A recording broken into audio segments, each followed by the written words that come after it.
पाठ हम करेंगे।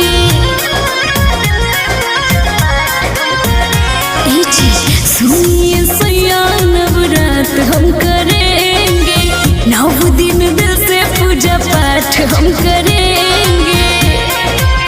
ताजा के सौर सामान सब जुटा दीजिए।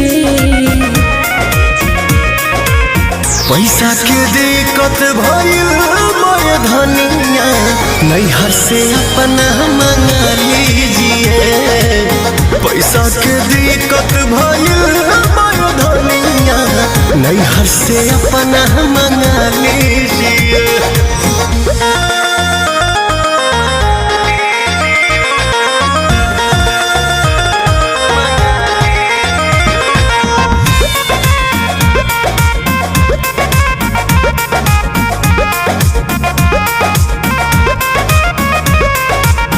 कर पूजा पाठ धनी मना न करे, बाकी हमारो हाल जान लो, बाकी हमारो हाल जान लो।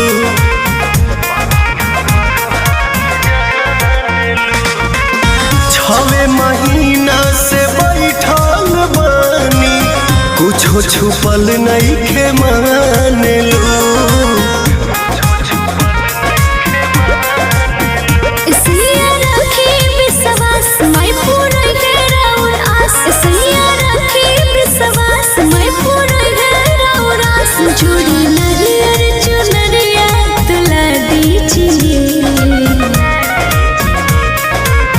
पैसा के दिक्कत भइल मोर धनिया, नैहर से अपना मंगा लीजिए।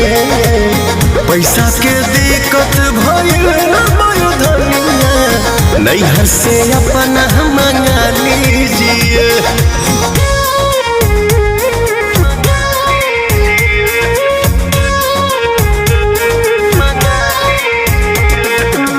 biharmasti.in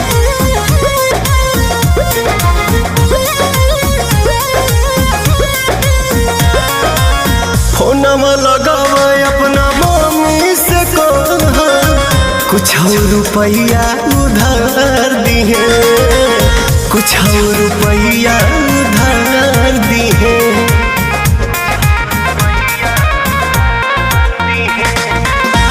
माई के कृपा होई नहीं हरिया ससुरा, कुछ दिन में संवार दिए।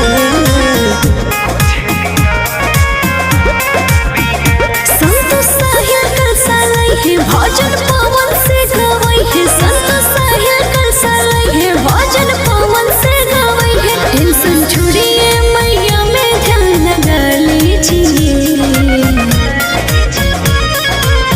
पैसा के दिक्कत भइल मोर धनिया, हंसो भर दिया वे जला लीजिए।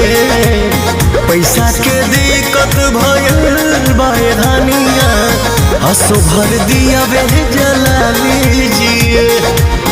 biharmasti.in